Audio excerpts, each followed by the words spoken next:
Bom dia a todos mais uma vez. Essa sessão se chama Lutas Intersessoriais.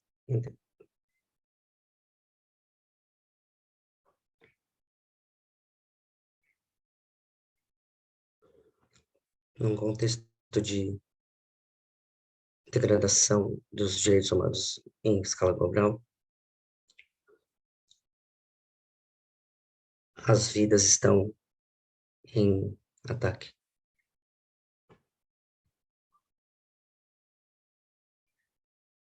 As vidas das mulheres e das minorias devem ser integradas. Devemos, portanto, adicionar as vozes dessas pessoas nessa luta. Devemos incluir as pessoas com deficiência, pessoas racializadas e tantos outros que sofrem de discriminações estruturais. Todos esses grupos sofrem discriminação, são marginalizadas, têm seus direitos violados. E mesmo dentro desse movimento, algumas questões são reproduzidas. Na sessão de hoje, vamos discutir como superar tudo isso. Temos aqui 4 líderes de diferentes continentes. Vão compartilhar suas experiências como ativistas, no sentido de mostrar como têm sofrido diferentes formas de discriminação. Vamos tratá-los de uma perspectiva interseccional. Assim, faremos uma discussão para uma mudança na situação. Sou Paula.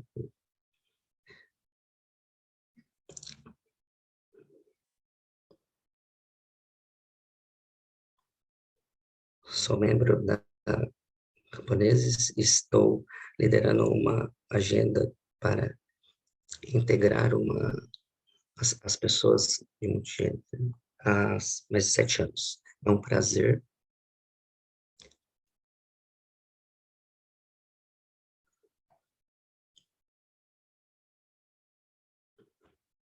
Vou compartilhar aqui minha tela com você e chamar os palestrantes.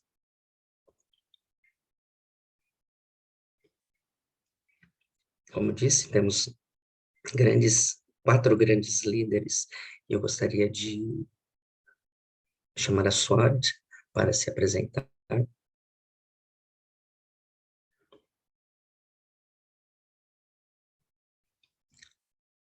Nós teremos aqui algumas opções de interpretação, então escolha corretamente a língua para que você possa participar.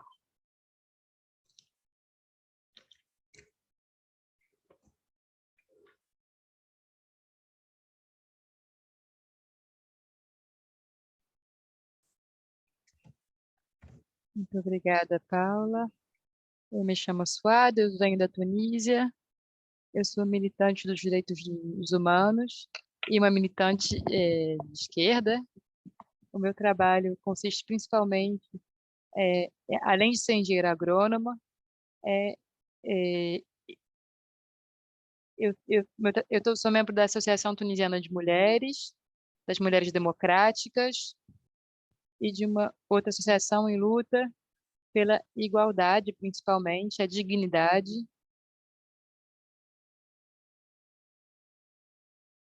e pelo o respeito da diferença. E que não tenhamos diferenciações com relação ao gênero. Eu também sou sindicalista.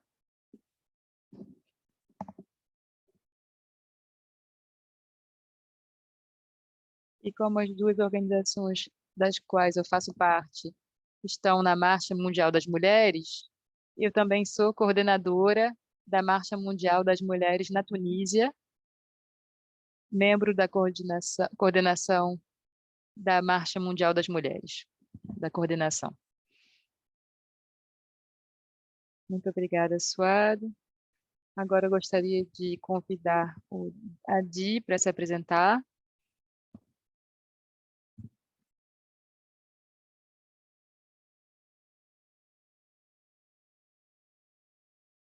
Bom dia, eu sou uma pessoa do Caribe, afrodescendente, indígena, europeia, toda, todas as mulheres que vimos que também têm necessidades especiais.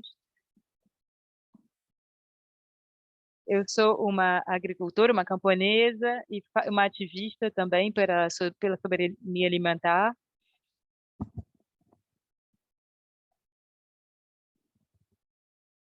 Muito obrigada, Di. Agora vamos para o Nika, por favor.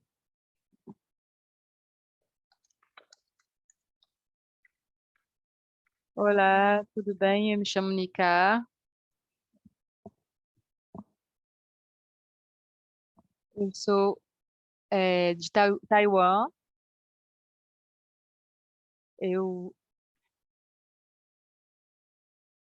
a- Taiwan é um país colonizado, as pessoas originárias indígenas foram colonizadas. Desculpa, eu estou tendo dificuldades em escutar o áudio da pessoa, tá? Tem um eco por trás. Não consegui escutar.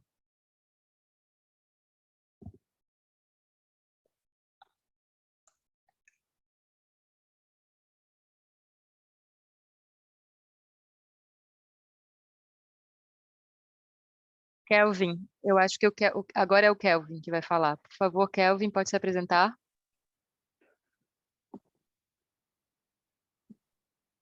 Olá, bom dia a todas, a todos e todos. Me chamo Kelvin Nicolas, sou aqui do Brasil, da Organização dos Movimentos dos Trabalhadores Rurais Sem Terra. Esse movimento, que é um movimento do campo existente há quase 40 anos aqui no Brasil. Sou homem cisgênero, gay, negro, tenho 21 anos. Também sou integrante do coletivo LGBT Sem Terra, do MST, e também do coletivo de juventude.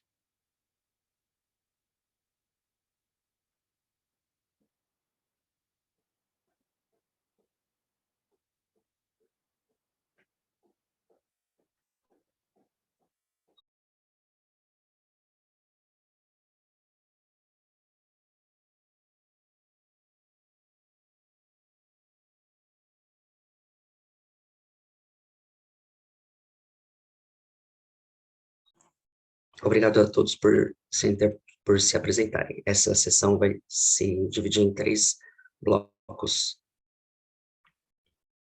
Vamos falar sobre o que significa interseccionalidade.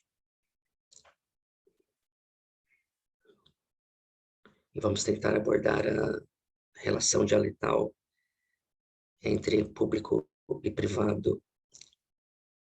E também vamos falar sobre o poder transformador de organizar as nossas lutas. Durante a sessão, vocês poderão escrever perguntas no chat, algumas pessoas dando suporte para nós nesse sentido, na primeira hora, então, da sessão.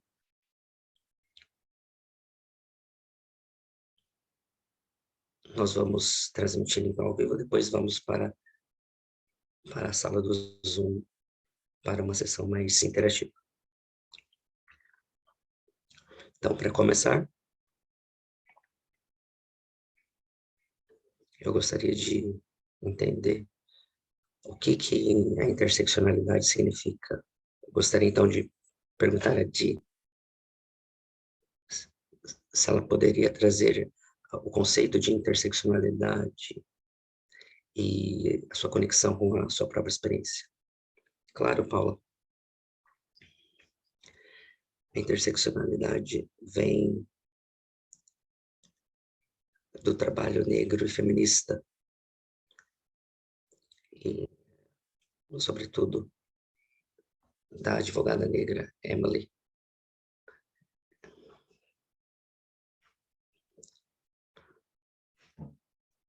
Ela se refere à prática e análise da raça e do gênero dentro da complexidade do poder. Portanto, muitas pessoas acham que a interseccionalidade trata de identidade ou política de identidade. Não é apenas sobre identidade. Trata-se de como essas identidades se relacionam e como essas múltiplas e essas questões múltiplas e interseccionadas impactam as vidas.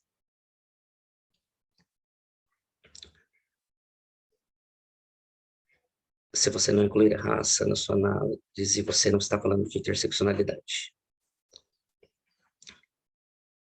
Essa é uma explicação muito breve do que seja a interseccionalidade. Então, ela trata das suas identidades múltiplas e conectadas e como todas elas se relacionam ao poder. E como elas formam múltiplas e conectadas opressões.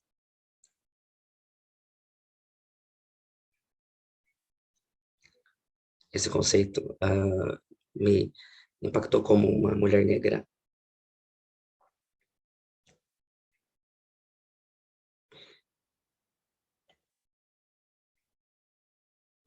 Impactou muito porque eu apenas vim a público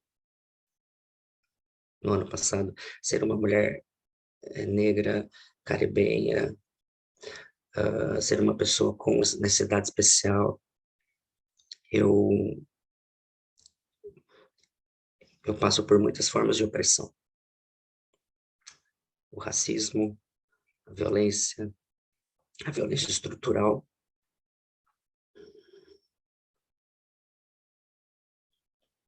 e políticas que impactam a minha vida. Então, como uma mulher com necessidade especial, vivendo na Inglaterra, sou impactada pela política de austeridade que é feita aqui no Reino Unido.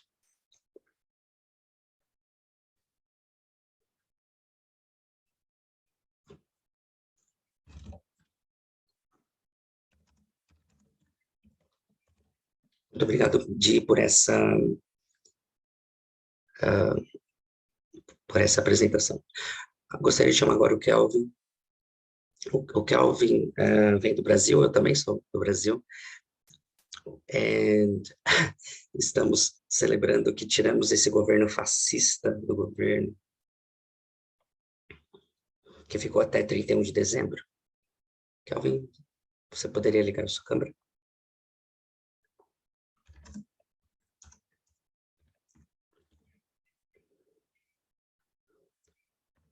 Parabéns às pessoas no Brasil que conseguiram tirar o Bolsonaro.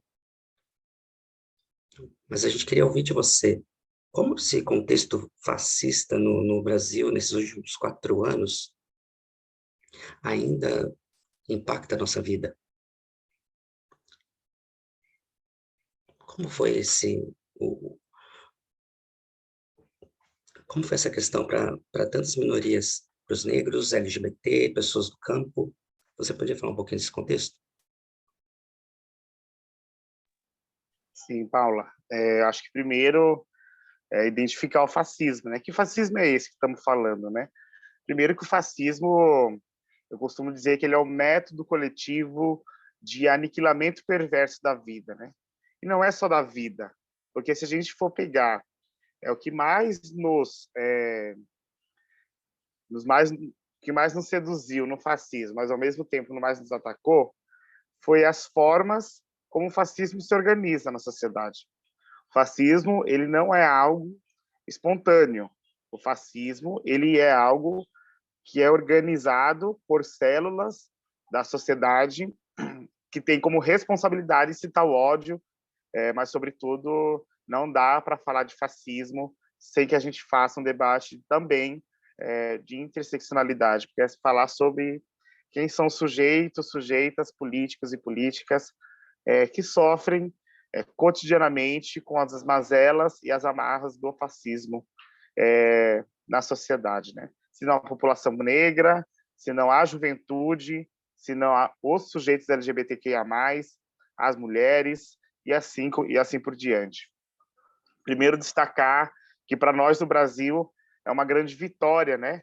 Tirar Bolsonaro, esse que não era presidente, é um desgoverno, tirar esse desgoverno deste lugar no qual ele sumia, que era a presidência. Para nós, a eleição de Lula não é o começo de um paraíso, mas para nós, a derrota de Bolsonaro é a saída do inferno. Então, por isso que para nós tem muito significado derrotar Bolsonaro. Há quase 6 anos, nós temos travado batalhas duras, desde o golpe da presidenta democraticamente eleita, Dilma. De lá para cá, temos enfrentado as duras penas processos violentos sobre os corpos e sobre as formas de existência. Porque se nossas formas de existência elas são atacadas, assim por diante, nossas vidas não vão existir. E quando eu falo disso, porque o fascismo institucionalizado, ele também é responsável por aniquilar nossas vidas, sendo assim, pelas nossas formas de existência, via as políticas públicas, via a saúde, ao trabalho, a educação. Então, é esse formato, né, no qual o fascismo se organiza para nos aniquilar e para nos adoecer cotidianamente, isso é de um nível bárbaro. E para a gente, isso tem muito resultado no campo, nos povos dos campos, das águas e das florestas. De lá para cá, se a gente for pegar o índice de assassinatos de povos indígenas, são muitos, muitos, muitos. E as LGBTs no campo têm morrido. Nos últimos 4 anos, nós, do MST, temos feito a contabilidade de 6 LGBTs no campo que morreram vítima do fascismo, vítima da LGBTfobia. Um que era Pedro Felipe, jovem, gay, negro, que suicidou vítima da LGBTfobia, e não podemos deixar que o suicídio também seja esse formato de LGBTfobia e de aniquilamento da vida. Tivemos a Aline da Silva, travesti, lá do estado do Pernambuco, do Nordeste do Brasil, que teve seu pescoço degolado quando saía de uma festa, militante sem terra. Tivemos também Suzy Severino, lá de um assentamento do norte do Brasil, onde também foi morto a facão e enxadadas. Isso é de extrema barbárie, se a gente for contar. E sem falar de Lindolfo Kosmaski, no sul do país, que teve seu corpo carbonizado dentro de um carro. Então, isso para a gente é o símbolo, é o extremo do fascismo. E claro que quando se fala neofascismo, são práticas velhas com discursos novos, e esses discursos eles só se barbarizam, por isso que nossa forma de também atualizar a luta ela é necessária.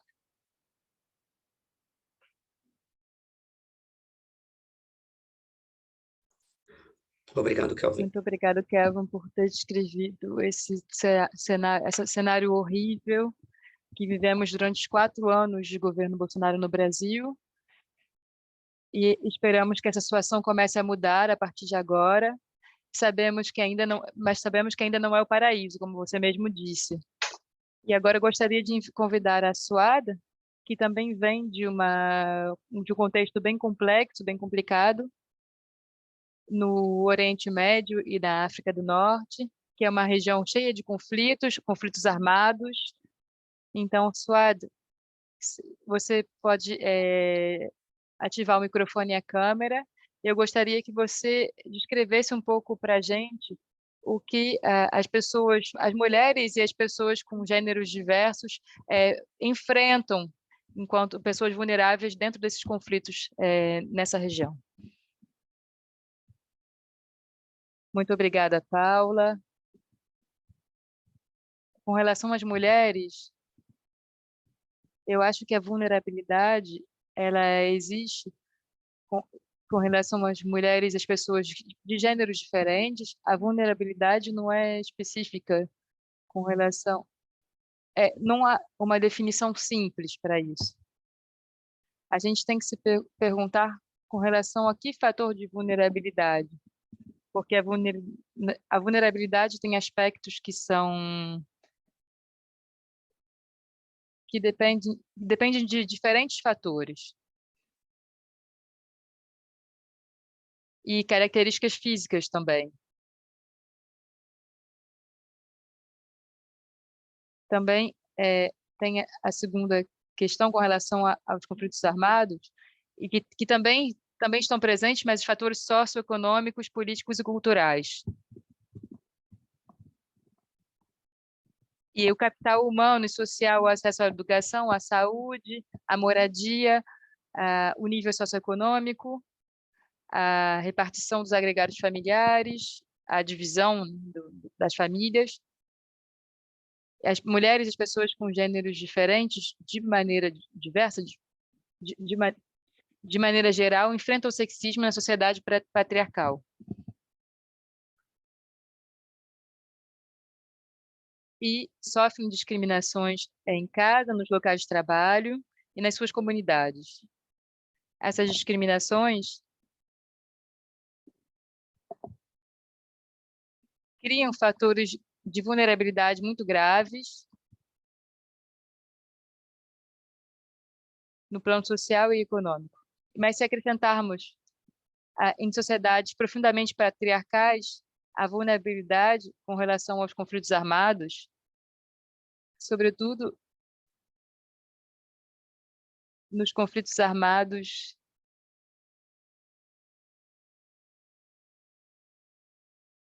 que existem na nossa região. Porque, de maneira geral, a sociedade patriarcal, ela existe. E temos também uma religião que está ancorada no patriarcado. E, além disso, há conflitos armados na Palestina, no Iêmen.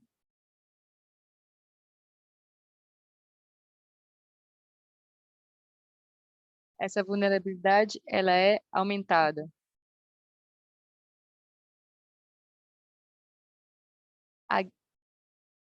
A guerra tem um método que procede a uma violência intrínseca. E isso está dentro, na base, no cerne dos conflitos armados.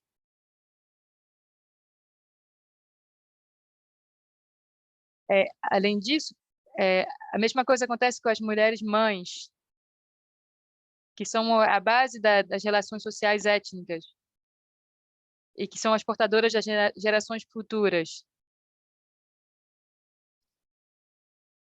São essas mulheres e as populações, como as populações palestinas, que são mais erradicadas. Pessoas que sofrem tortura, miséria, prisão, sequestros, prostituição forçada, exploração sexual. Então, todos... Então, com relação a essa categoria de gênero, a vulnerabilidade é muito acentuada pelos conflitos armados. O que torna essas pessoas muito vulneráveis com relação aos seus direitos sociais e econômicos. Mas com relação ao povo palestino, que é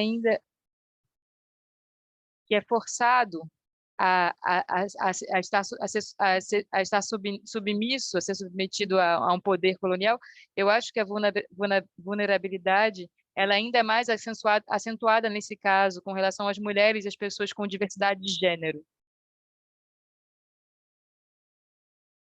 E o conflito armado, vice-versa, o conflito armado, ele acentua essa questão.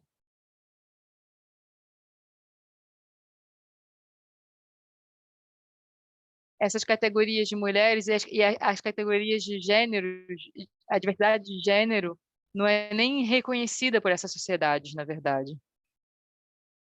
Muito obrigada, Suada, pelas contribuições. É uma coisa também bem difícil. Eu gostaria agora de convidar a Nica a compartilhar conosco se há alguma... Você descreveu que você vive numa comunidade, numa fazenda, num campo agrícola comunitário para mulheres e lésbicas em Taiwan.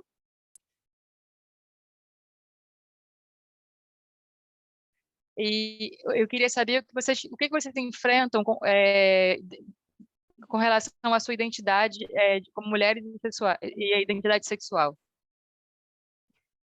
Sim. Ligou a câmera? Sim, ok. Então, para mim, prestar atenção em interseccionalidade me permite acessar a questão de um quadro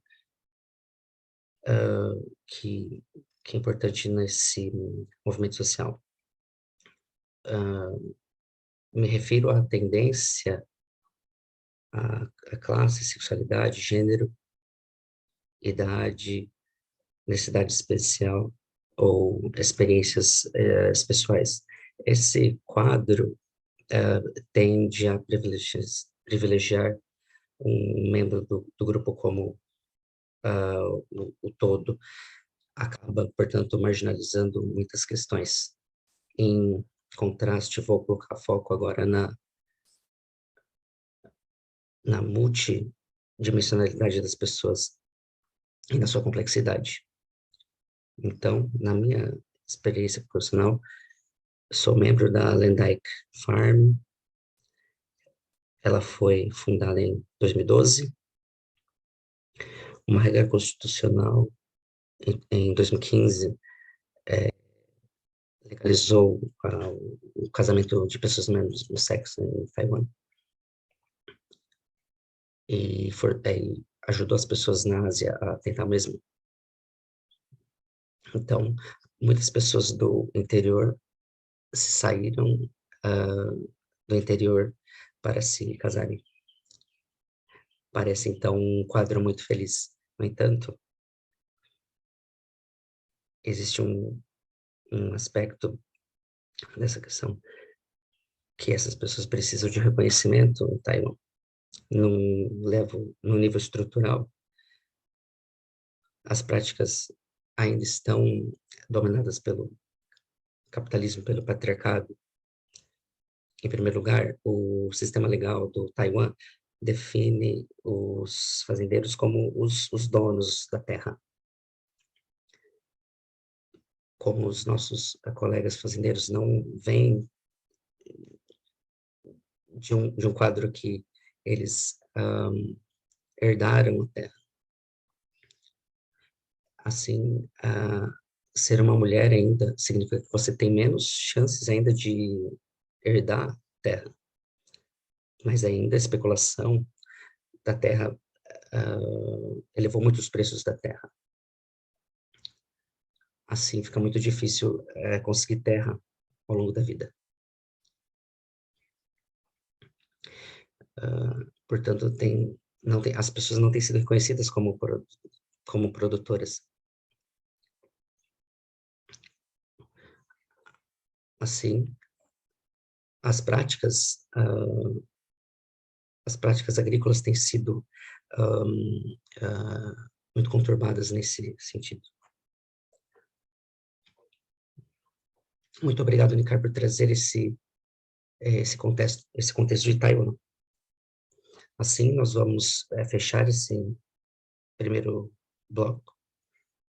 Vou reforçar que se vocês tiverem perguntas, coloquem-nas no chat. Assim, vamos para o segundo bloco.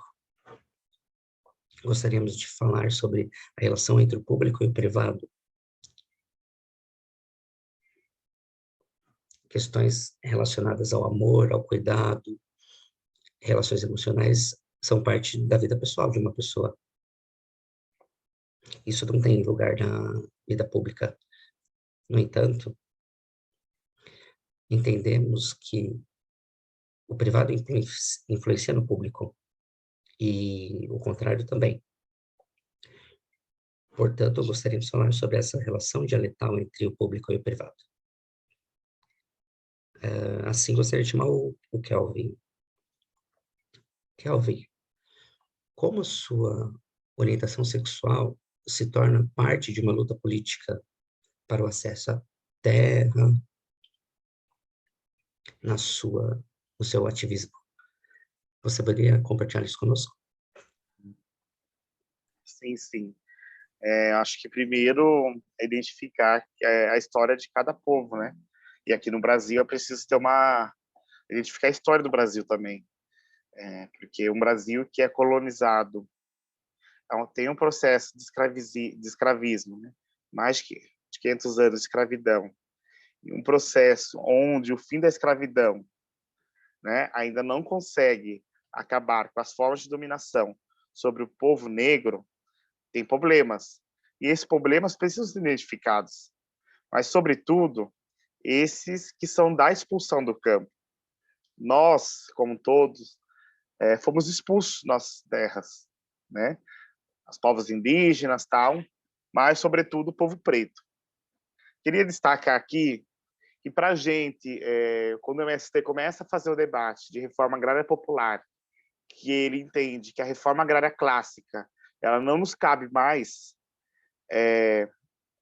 o coletivo LGBT, que é esse coletivo organizado dentro do movimento, que é um coletivo do Movimento Sem Terra, que ainda não existia, começa a conspirar em processos que dizem muito sobre o que fazer, né?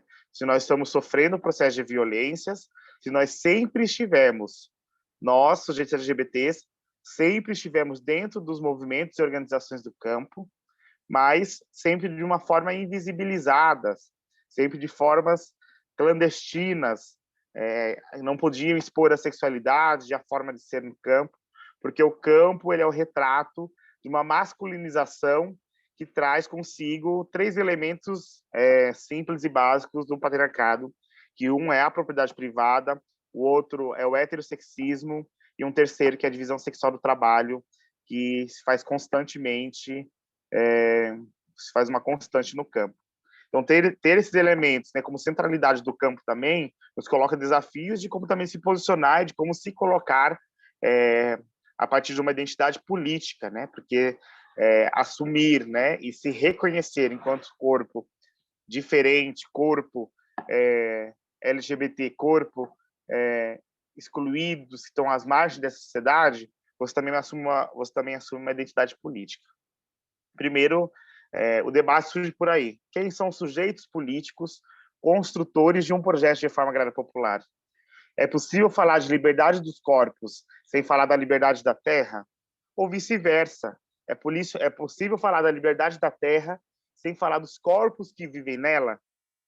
Por isso que, para a gente, tem muito mais sentido quando falamos de terra, território e corpo como elementos que devem estar sempre juntos, porque também são nosso corpo, também são nossos territórios, e por isso a gente precisa compreendê-lo nesse espaço, né, e se colocar a todo momento. E isso passa pela relação do afeto, pela relação de como a gente se relaciona, e esse afeto que ele não pode ser romantizado a todo tempo, e esse afeto também ele é traduzido entre companheiros e companheiras, entre camaradas, esse afeto que a gente traduz na luta.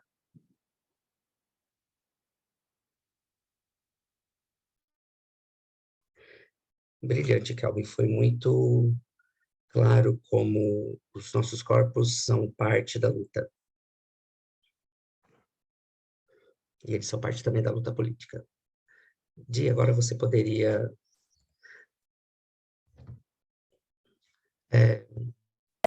dizer como esse sistema discriminatório afetou a sua vida?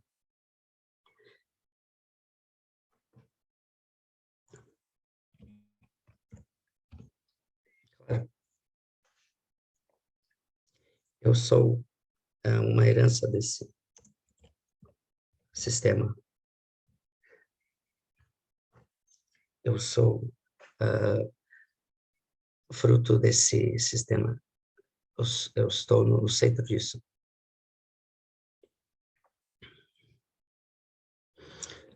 No capitalismo arquitetado, no capitalismo racializado, nos sistemas, nas opressões que existem ainda hoje.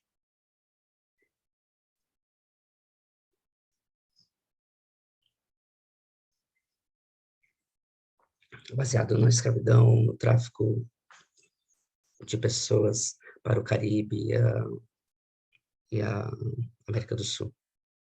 Os nossos ancestrais foram violentados e tirados de sua terra. Eu carrego isso no meu DNA. Isso está cientificamente provado. Eu tenho essas memórias ancestrais de violência e violação no meu corpo. Mas eu também carrego memórias de luta, de liberdade. E eu também passei por violência física, sexual na minha vida. E eu carrego esses traumas. Sou filha de ancestrais e pessoas que têm conhecimento de práticas sobre a comida e sobre espiritualidade. E essas pessoas desapareceram,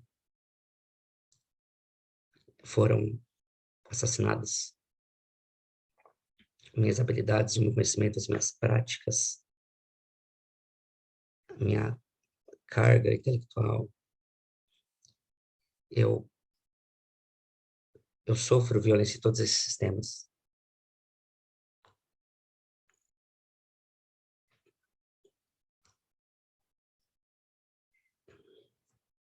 Aqui no Reino Unido, a agricultura é uma atividade dos brancos e eu fui negado isso. As minhas práticas advogam para mudar essas coisas. E mais recentemente, na sociedade, os mecanismos indígenas sobre as mulheres, gênero, trabalho em grupo para avançar as políticas sobre as mulheres e gênero, e em termos de como isso impacta as vidas das pessoas.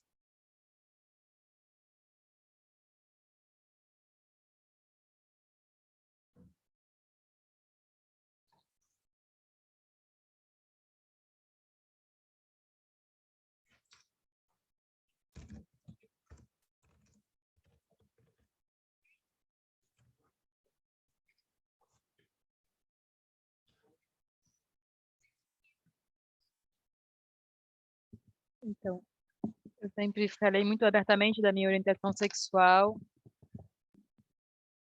e, e a gente se viu dentro da campanha por a igualdade de casamento em Taiwan. Eu estava muito envolvida nisso e também no movimento LGBT durante muito tempo. Eu sei que no campo temos que deixar as pessoas saberem que o movimento LGBT em Taiwan não tem que estar centrado nos centros urbanos. E também gostaríamos de mostrar às pessoas que pessoas queer também podem se tornar agricultoras. Então, dentro do movimento rural em Taiwan, no movimento camponês, incentivamos essas pessoas para se envolverem, a entrarem no campo e incentivamos práticas dentro das práticas de agricultura familiar, práticas que também incluam pessoas com diversidade de gênero e queer. Eu acho que eu não estou dizendo que sou contra a agricultura familiar em si, mas temos que incluir esses temas na agricultura familiar. E ter uma abordagem interseccional, uma análise interseccional, e de todas as dominações ao mesmo tempo. Eu gostaria de saber como nos posicionamos na agricultura em caminhos para poder ultrapassar a heteronormatividade, o patriarcado e o capitalismo. E a relação entre humanos e a terra era muito institucionalizada. E eu acho que há muitas opções que estão muito mais abertas do que essa opção. então, que vão muito além da noção de agricultura familiar, e eu acho que essa agricultura familiar ela tem que incluir um ponto de vista maior do que isso, e também incluir a sustentabilidade. Então, eu defendo uma agricultura familiar muito mais inclusiva para construir um mundo em que queremos realmente viver, em que possamos realmente viver. Eu não sei, eu tenho a impressão de que, Nica, você acabou? Você já falou? Sim. Porque eu acho que tinha um momento em que cortou, mas eu acho que a gente conseguiu entender tudo que você falou.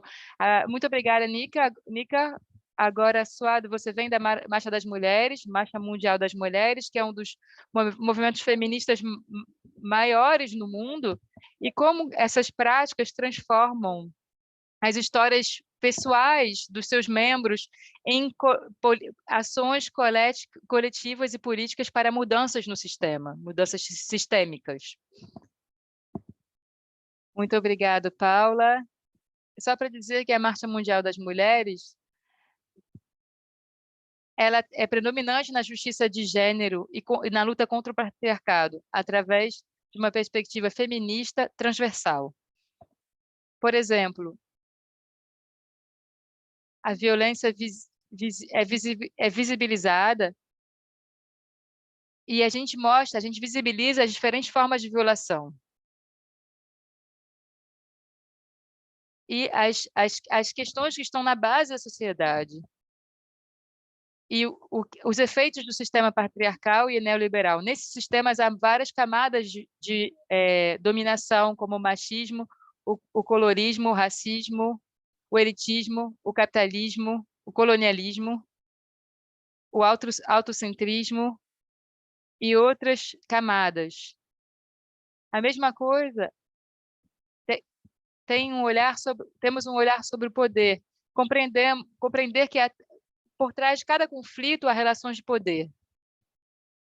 Essencialmente, relações de pouvoir assimétricas e injustas para as mulheres.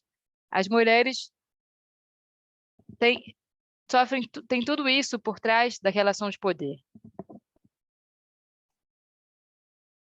Através dos conflitos no trabalho, as mulheres estão na vanguarda com relação à luta pelos direitos e contra as políticas neoliberais, a violência policial, o racismo, o genocídio dos povos negros, autóctones e indígenas.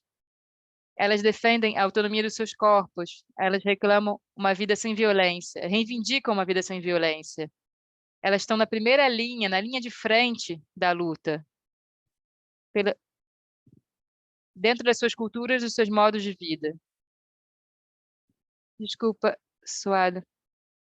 Eu acho que... Desculpa, Suada, por favor. Ela não está ouvindo. Desculpa interromper, Suada. Desculpa, Suada, interromper. Suada, a gente está tendo um problema com a interpretação no inglês. Parece que tem árabe no inglês. Será que a gente perdeu a última parte em inglês? Eu acho que agora já foi resolvido o problema. Então, Suado, pode continuar. Talvez você possa repetir a última frase. Então, só para dizer que a lista ela não para nos ataques, que são muito numerosos, são inúmeros ataques. E também há um reforço coletivo nessas lutas. As mulheres também estão nas estruturas alimentares, na produção agroecológica e na economia social e solidária, nas ações de solidariedade, nas cozinhas coletivas, nas cantinas coletivas, na socialização dos cuidados de saúde, na produção da comunicação contra-hegemônica e na recuperação de práticas culturais ancestrais. Tudo isso está sendo feito através de histórias que são especiais e singulares nas diferentes regiões do mundo. E isso dá uma força para a marcha.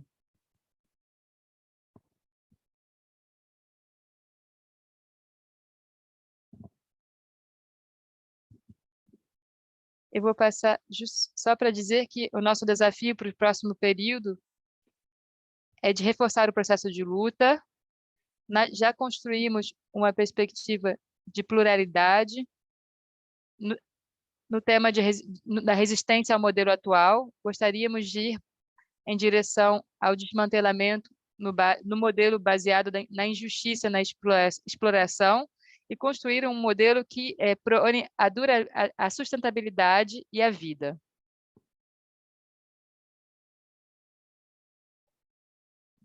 Muito obrigada, Suado. Muito obrigada a todos vocês por mostrarem quanto é importante, poderoso, potente essas histórias pessoais para a nossa narrativa coletiva, a nossa luta coletiva. Essa é a base, essa raiz das nossas lutas coletivas.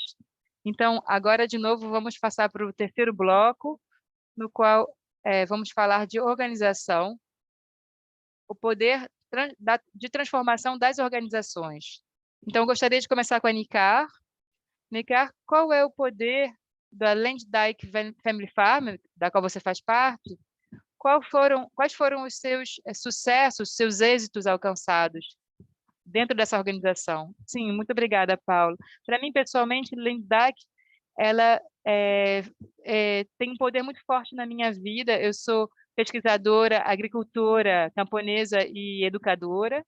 Isso foi uma fonte de inspiração e uma grande sinergia na minha vida. E para a comunidade, o objetivo é criar uma agricultura não binária e com inclusão de gênero e incentivar essas pessoas a se tornarem agricultoras ou camponesas. Temos agora 6 associações membros, temos várias mulheres que estão se incluindo ao nosso movimento, à nossa organização. Eu não posso dizer que a gente alcançou muita coisa, mas eu acho que a gente ajudou a equilibrar a relação de gênero nesse movimento. Nos últimos 10 anos, o que eu posso dizer com certeza é que nós aumentamos a visibilidade e o respeito com relação às mulheres na agricultura,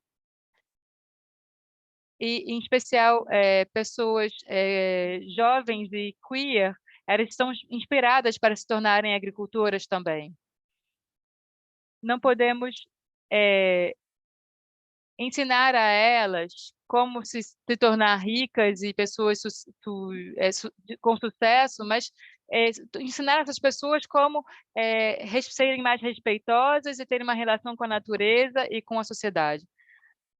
Estamos felizes em saber que essas pessoas podem se sentir incluídas nesse meio. Muito obrigada.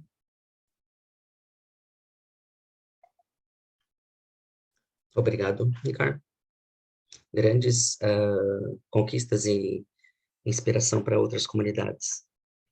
Agora, Kevin, pode compartilhar conosco como o MTST, a Via Campesina Brasil, tem organizado a visibilidade e como eles têm conseguido proteger a vida das pessoas LGBT.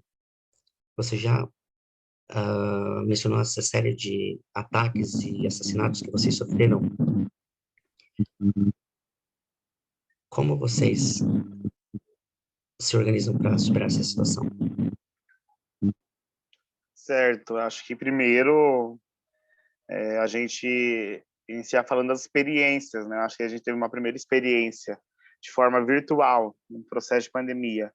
Foi o primeiro seminário da Via Campesina Brasil, e a gente conseguiu organizar esse seminário que também floresce, né, e dá vários frutos, e aí, inclusive, nos dá ritmo para que a gente fizesse agora no ano de 2022, ano que passou.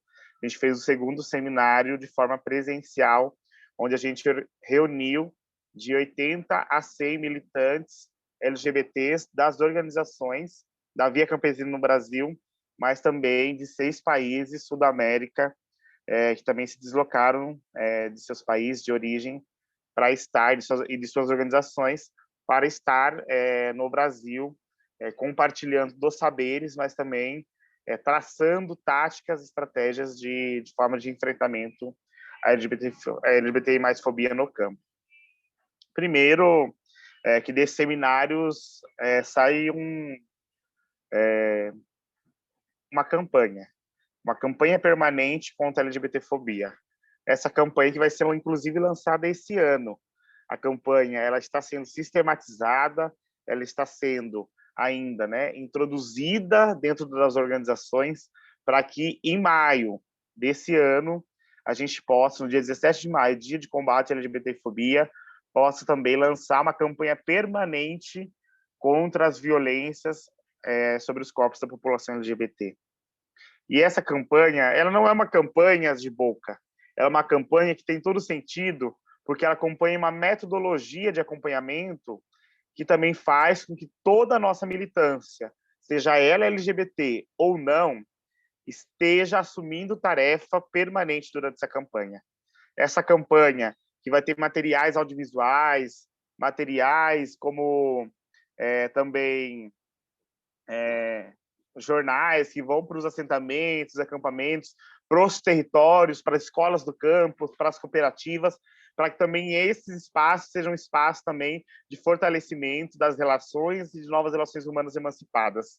E aí uma segunda coisa é que há um tempo, desde o começo da pandemia, a gente tem feito aí um processo de rede de combate à violência, mas que o nome não se limita a uma rede de combate à violência doméstica. É uma rede que também tem um acompanhamento psicológico, são diversos LGBTs.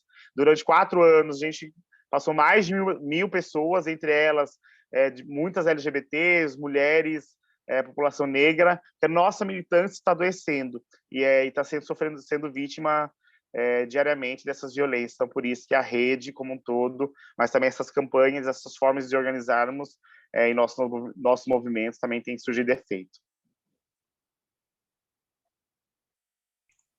Muito obrigado, Kelvin. Desejo a vocês uma grande campanha ao longo do ano. Agora, Dia, a gente acabou de ouvir essa experiência no Brasil, na qual as pessoas estão se organizando.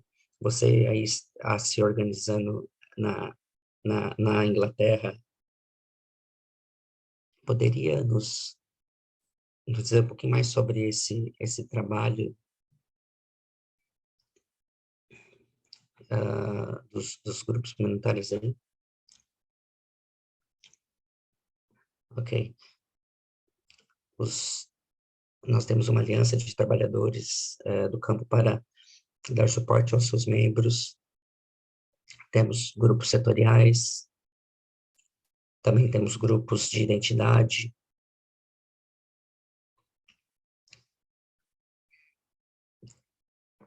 Também damos suporte ao movimento queer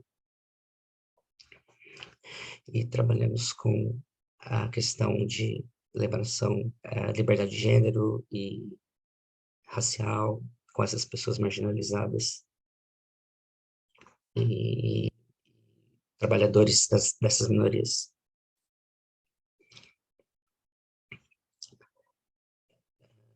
Estamos trabalhando com igualdade racial, estamos trabalhando com igualdade racial, estamos trabalhando numa parceria com todas as organizações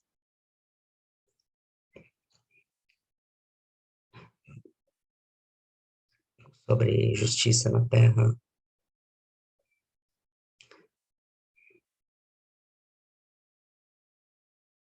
Então, todas essas parcerias estão cultivando a justiça.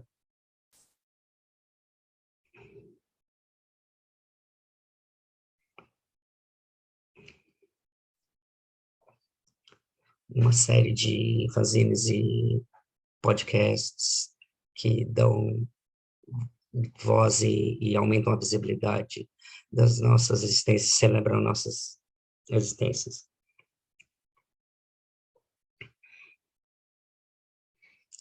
Há uma diversidade de pessoas que dá lugar a essas discussões e total suporte a elas. Também temos uma série de agricultores,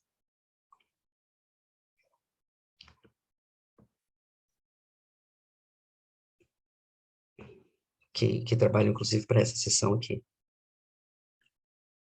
E isso é parte do nosso trabalho sobre justiça da terra. Damos suporte à pesquisa, que trabalham com essas barreiras no trabalho do campo. E com esses agricultores das minorias. Esse relatório, de fato, foi lançado ontem e está disponível no site do Lime. Temos outros grupos surgindo.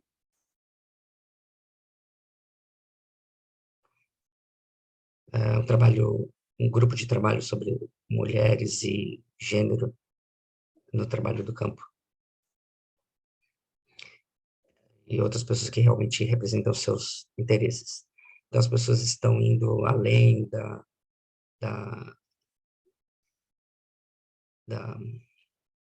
dos diálogos, indo, de fato, para o trabalho sobre identidade e justiça.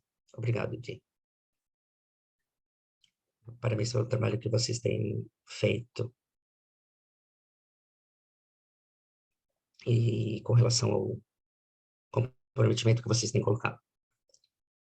Agora, só depois de ouvir sobre essas experiências locais em Taiwan, via Campesina Brasil, queria saber de você, num nível internacional, se tem havido um processo sobre igualdade de gênero. Você poderia nos dizer como você tem se organizado nos mecanismos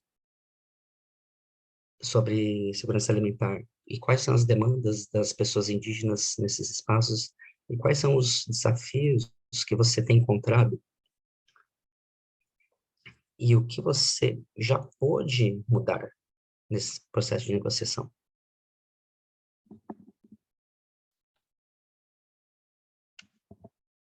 Muito obrigada, Paula. Durante as negociações, nos mecanismos da sociedade civil, na FAO, então, falamos do processo de igualdade de gênero com relação à nossa nutrição. Então, foi um documento que vai ser publicado internacionalmente e gostaríamos que ele estivesse alinhado com o âmbito internacional com relação à igualdade de gênero. Fazemos muitos trabalhos locais nesse sentido, porque os problemas que enfrentamos não estão só conectados à nutrição, mas também estão conectados a outros níveis e a disponibilidade de matérias-primas com relação à alimentação e também com relação a documentos internacionais. E que estão em dissonância com as nossas reivindicações internas, queremos que esses documentos sejam respeitados.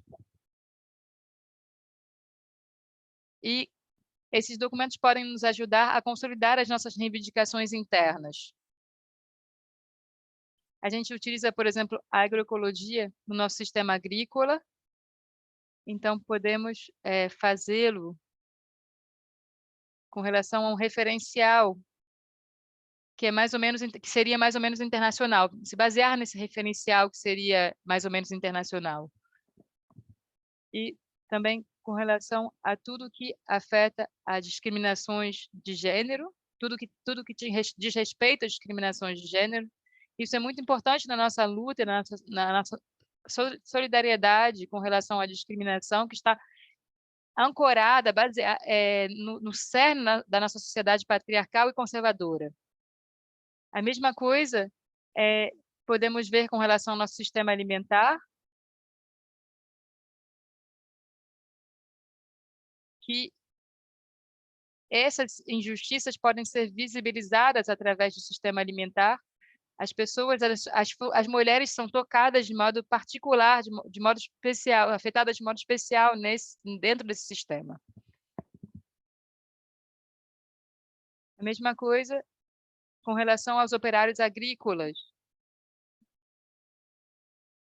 Essas pessoas precisam de uma cobertura social, de uma segurança social, previdência social. Isso é muito importante, que eles tenham uma proteção social. E gostaríamos de nos basear num referencial internacional para que eles tenham essa proteção, e temos uma dificuldade enorme, eu acho que a Paula sabe muito bem disso, a que isso seja feito.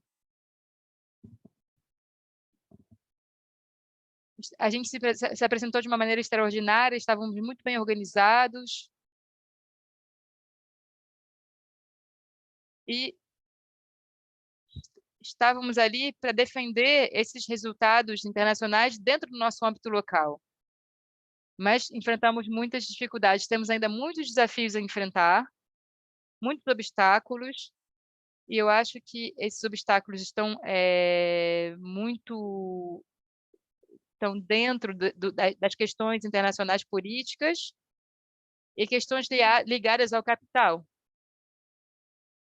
E também com relação a tudo que depende de toda a população que reivindica uma alimentação igualitária, mas que ainda está à mercê do capital, e que não são soberanos na sua alimentação. Esses povos correm o risco da fome, de estar na fome, e o sistema, de maneira geral, ele não é igualitário.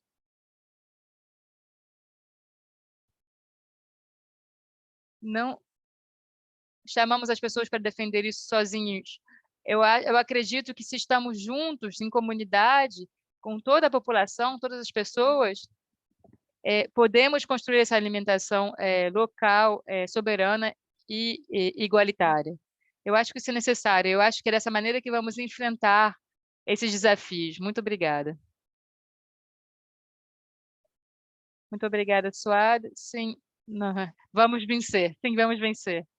E agora, eu acho que tem pessoas... é o momento de se juntar, e para ter mais uma parte um pouco mais interativa. Para isso, vocês têm que entrar no Zoom. Nós estamos esperando por vocês. Eu acho que o link do Zoom ele está no Crowdcast. Então, muito obrigada por estarem conosco. Estamos esperando por vocês. Em 2 minutos, vamos começar a parte de perguntas e respostas e de conversa. Então, podem se conectar ao Zoom. Muito obrigada. Muito obrigada. Até daqui a pouco.